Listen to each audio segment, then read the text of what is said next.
В своих роликах я часто разоблачаю те или иные ситуации, связанные с мистикой или преувеличением.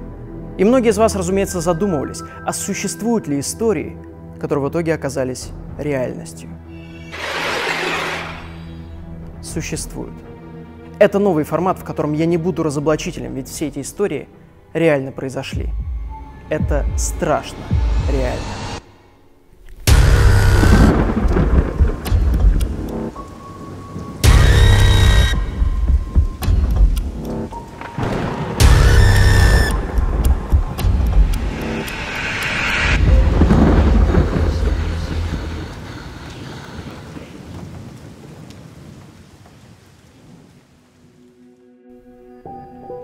Клоуны. Мы с вами привыкли, что это артисты комедийного жанра. В древности они развлекали взрослых, а в середине 20 века они внезапно стали развлечением для детишек. Но это не самое главное. Есть люди, даже среди вас, которые панически боятся этих шутников в красочных одеждах. И они точно знают о колорофобии. В интернете пишут, что это боязнь клоунов, но на самом же деле этот термин был выдуман неизвестно кем и не имеет никакого смысла. Но настоящая боязнь действительно существует и входит в разряд специфических фобий.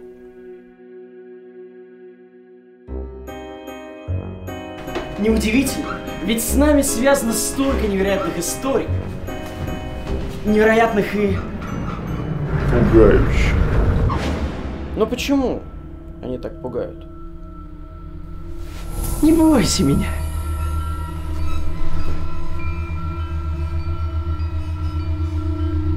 Я тебе все расскажу.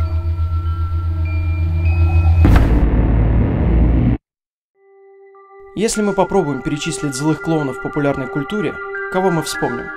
Джокер, Твисти из «Американской истории ужасов» и, разумеется, Пеннивайз. Но это просто персонажи, выдуманные истории, мистика, хоррор, скримеры. Но даже самые безумные истории иногда имеют реальный референс. А вы уверены, что Пеннивайз – выдумка?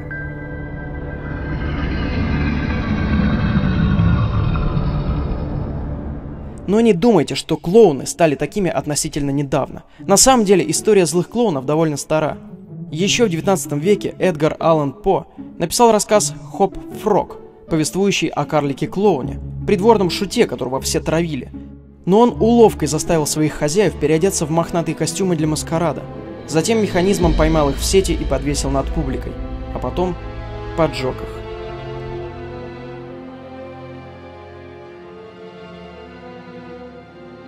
И в те времена, поверьте, это действительно был хоррор. Но что самое страшное, этот рассказ, скорее всего, основан на реальных событиях. Сейчас вы найдете сходство. В XIV веке в Париже прошел бал-маскарад, который впоследствии назвали «Бал объятых пламенем». Карл VI и его придворные нарядились в мифических существ. Как и в рассказе Алана По, это были обтягивающие костюмы, покрытые чем-то вроде смолы, а поверх налеплена шерсть. Они были в масках, и многие в зале не знали, что перед ними король. Непонятно, как точно это произошло, но брат короля поднес факел слишком близко, и костюмы загорелись. Короля сразу же спасли, и один придворный смог спастись сам. Остальные погибли в мучениях. Это я все к чему? Даже у такой, на первый взгляд, безумной истории есть реальная аналогия. Может ли это быть совпадением? Конечно, да. Только сути это особо не меняет. А также биография известных клоунов заставляет задуматься. Джозеф Гримальди – великий английский клоун, который веселил. Но под маской пряталась непростая судьба, потерял всех близких, безуспешно пытался себя убить, остался без гроша и умер обманутым нищим пьяницей. В официальной биографии Жана Батисты де Бюро, актера, который был знаменит своим образом Пьеро, написано, что когда он гулял по улице, тростью пробил череп мальчика за то, что тот дразнил его как персонажа. Впоследствии был оправдан.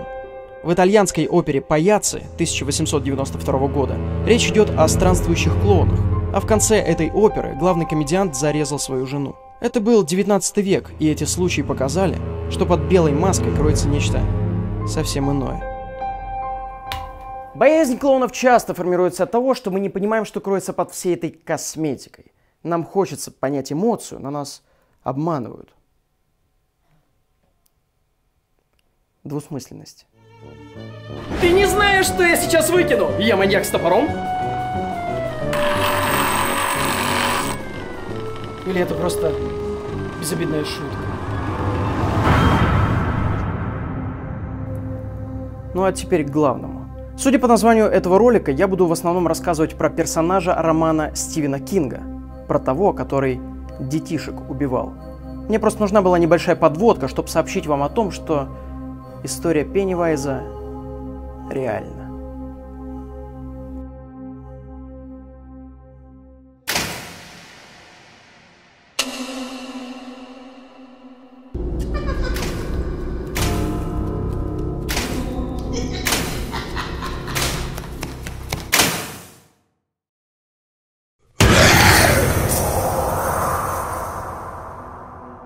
Нет, напрямую Стивен этого не подтверждал. Как говорит он сам, он спросил себя, чего боятся дети больше всего.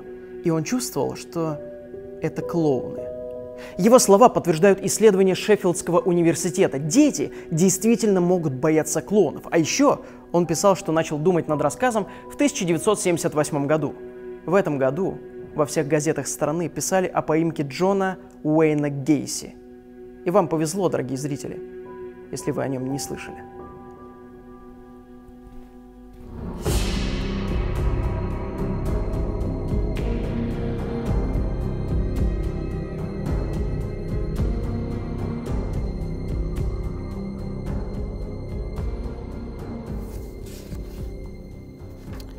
Родился в 1942 году в Чикаго. Отец – тиран, алкоголик и тварь. Часто избивал своих детей, так что пацану доставалось прилично. Припишите к этому порок сердца, издевательства в школе и сексуальное насилие со стороны друга семьи. Не очень-то веселый наборчик получается, правда? Позже заинтересовался политикой, стал членом партии, женился, 2 детей. Благодаря отцу жены стал управляющим нескольких ресторанов KFC. Имеет отличные отношения с окружающими, но... Сейчас мы с вами говорим о клоуне-убийце, кстати. Только он не восстал из мертвых и не прилетел из космоса. И вообще ничего в нем мистического нет. Но пугает он почему-то намного сильнее. Наступает 1967 год. 2 молодых парня работали у него в ресторане. И как-то раз он позвал одного из них поиграть дома в бильярд, пока жены нет. А что в этом такого? Все закончилось тем, что Гейси сначала слегка поранил его ножом, а затем начал душить. Но почему-то не закончил свое дело и даже отвез парня домой. Очень странная история. Почему он не обратился в полицию? Почему не рассказал родителям? Чего-то боялся? Ну ладно, второй случай мог навсегда изменить историю Джона Гейси, и он бы не стал известен на весь мир. Но кое-что пошло не так. Дональд Вурхис, 15-летний парень, обращается в полицию и рассказывает, что Джон Гейси спаивал его и склонял к сексу в разных местах. К заявлению присоединяется и первый парень, Эдвард Линч. Это не были ложные показания, так как Гейси признается в содеянном, но не совсем так, как следовало.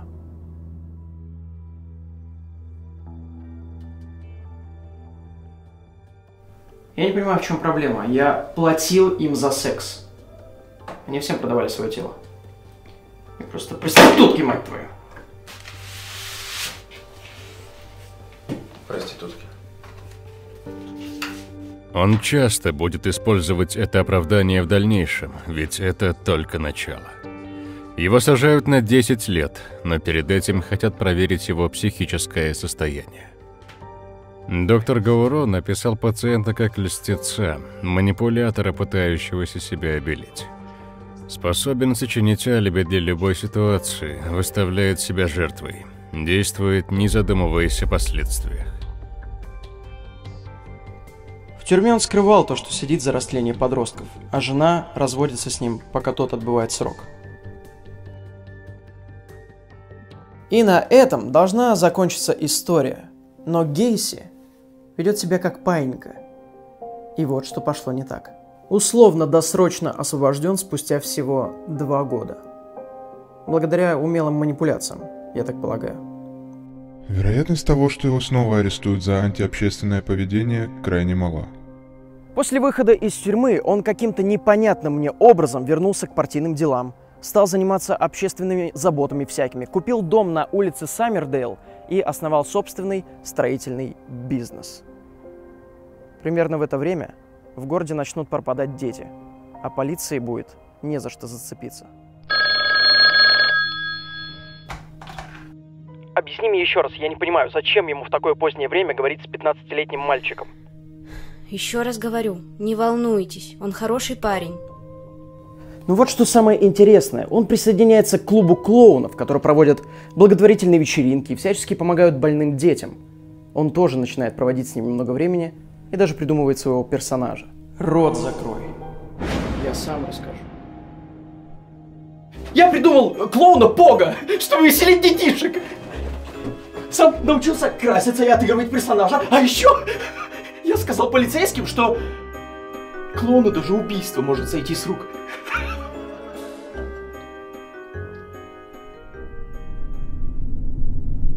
Почему ты не смеешься?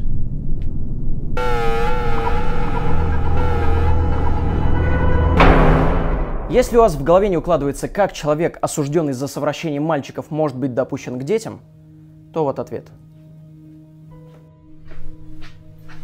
Слушай, а тот парень, он кто? Джон Гейси, не волнуйся, он хороший человек. Просто слухи ходят. Да не волнуйся, я его давно знаю. Большинство жителей Саммердейла описывали Джона как хорошего соседа.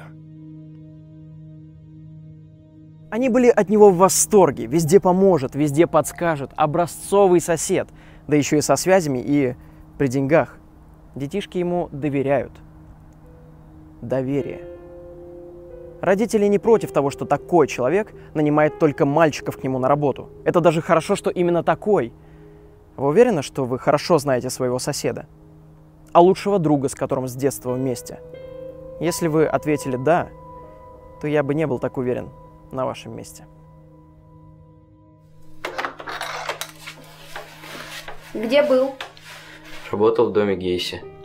Пришлось копать канавы для каких-то труб. В 1978 году пропал очередной мальчик 15 лет Роберт Пист. До этого он сказал своей маме, что должен сегодня встретиться насчет работы с Джоном Гейси. Разумеется, родители начали бить тревогу, и полиция нашла старые записи о совращении мальчиков. Теперь Джон Гейси – главный подозреваемый по делу, но они даже не догадываются, с чем столкнулись. Полиция начала за ним следить, но они не могли ничего доказать. Ребят, я вас прекрасно понимаю, у вас работа, но вы поймите и меня тоже. У меня отличная репутация, все соседи могут здесь подтвердить, мы со всеми отлично ладим. И то, что вы здесь находитесь, эту репутацию разрушает. Если вы хотите за мной дальше следить, покажите мне ордер. У вас его нет.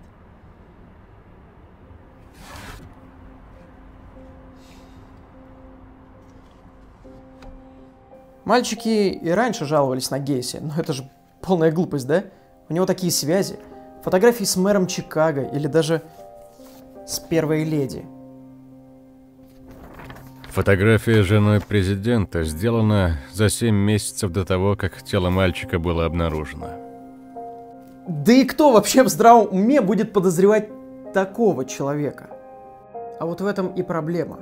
Профессии и регалии не должны затмевать разум. Это никак не должно влиять на ход дела.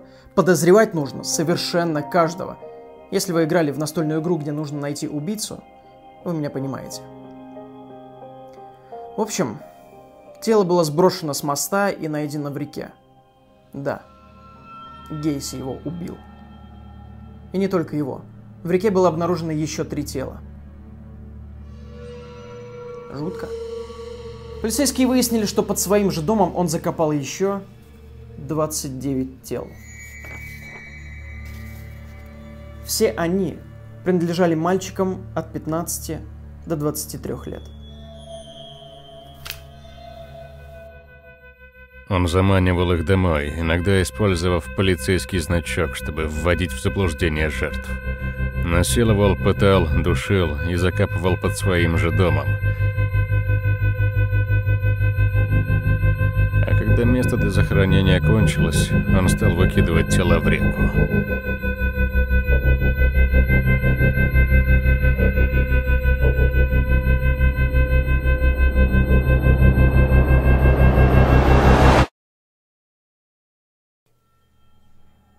Меня продали собственные адвокаты. Все пытаются нажиться на моем имени. И многое из того, что сказано в СМИ обо мне, искажено, кстати. Вы сами подумайте. Стал бы я в здравом уме хранить все эти тела у себя же под домом? Подумайте.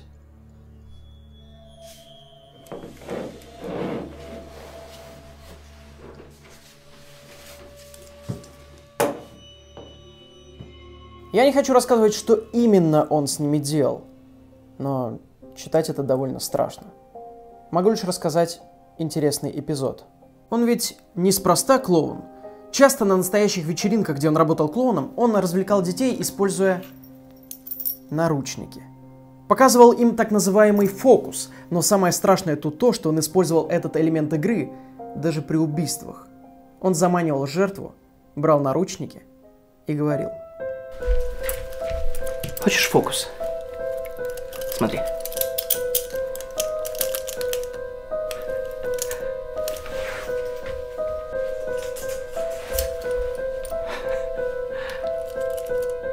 Хочешь попробовать?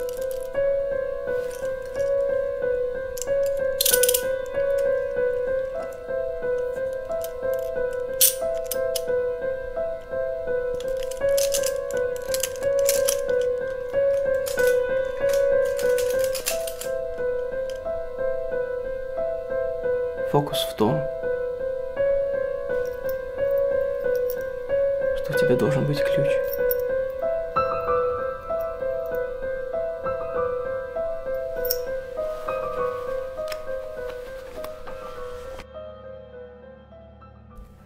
Первое известное убийство произошло в 1972 году, и жертва была закопана под домом. Жена начала жаловаться на ужасную вонь, и он залил это место бетоном, чтобы никто и никогда ничего не нашел. Представьте себе, какая опасность в принципе может окружать кого угодно, когда даже жена не может догадаться о том, чем занимается ее муж. И ему не хватило всего несколько месяцев, чтобы забетонировать все тела и закончить со своими расправами. И если бы не последняя жертва, мир бы никогда не узнал, куда пропадают дети этого городка.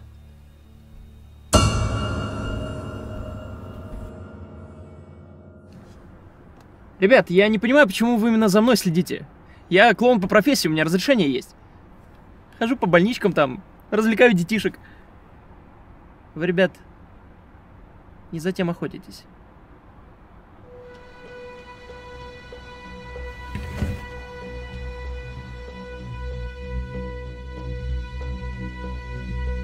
Чтобы доказать его вину, нужно было всего лишь обыскать его дом. Он настолько самонадеянный, что хранил все личные вещи жертв у себя.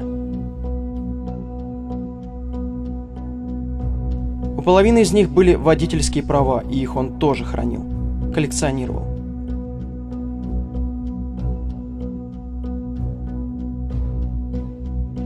Также при обыске дома полицейские увидели на стенах картины с клоунами.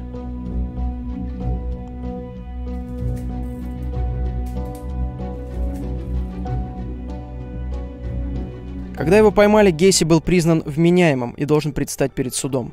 Но, что самое забавное, он пытался доказать, что у него множественное расстройство личности, ведь буквально пару лет назад по телеку показывали сериал «Сибил» про множество личностей в голове, и это сработало с Билли Миллиганом всего лишь год назад. Вы занимались сексом с жертвами? Я? Нет. Но Джек вполне мог.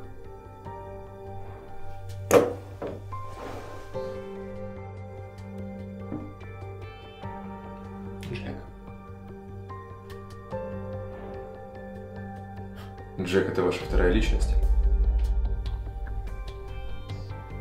Джек Хенли.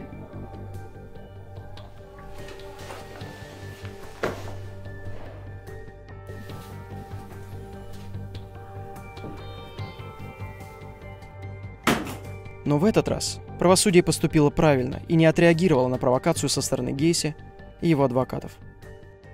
Все вокруг узнали, что он за человек. Люди как будто проснулись. Они не видели того, что творилось у них под носом. Внезапно матери поняли, что не хотят больше видеть клоунов рядом со своими детьми. Неприятная ассоциация возникает. Из-за Гейси они начали терять работу, теперь они не вызывают доверия. Да и после такого даже я вряд ли доверюсь кому-то на 100%. 33 парня! На тот момент это самое большое количество жертв, приписанное одному человеку. И он этим безумно гордился, как мне показалось. Он чувствовал себя великим, собирал книги про себя, подписывал открытки со своими ужасными цитатами. Он рисовал клоунов в тюрьме и продавал за огромные деньги. Даже Пеннивайза. Он любил эту историю. И совершенно не чувствовал себя виноватым. Наоборот, он верил в то, что с ним ничего не произойдет. Джон, как ты выбил себе телефонные звонки? Я здесь знаменитость. Можешь быть уверен, через годик я выйду.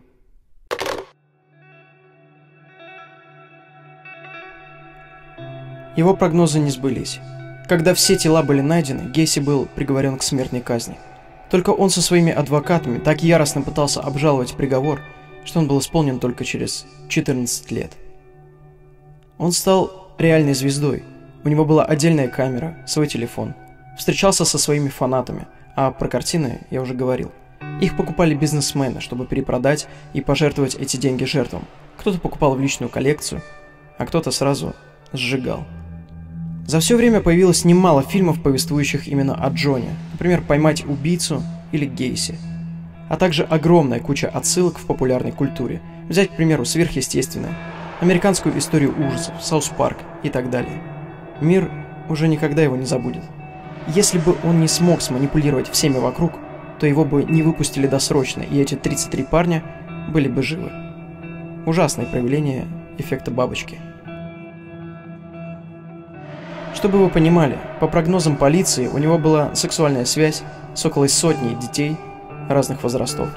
И неизвестно, сколько из них он убил на самом деле. 33 – это только найденных тела. Он мог убивать и в других городах. Правда, сейчас уже не выяснить.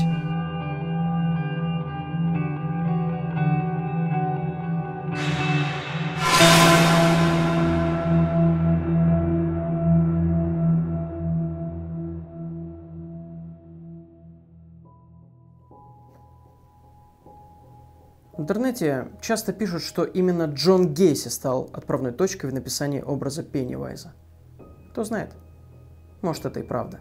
Но главное осознать, зло на самом деле не в фильмах, оно вокруг нас. И человеческие поступки намного страшнее, чем придуманные мистические истории. Намного страшнее. Тебе ведь было страшно?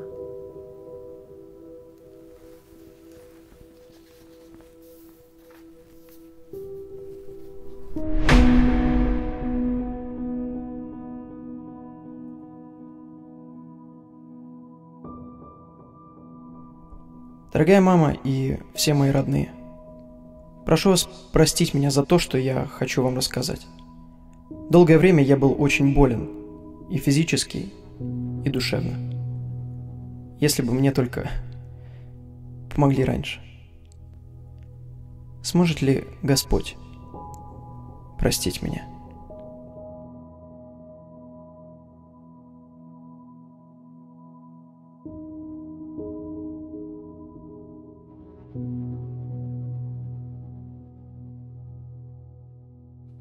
Его прощальный ужин составляли крылышки из KFC и клубника.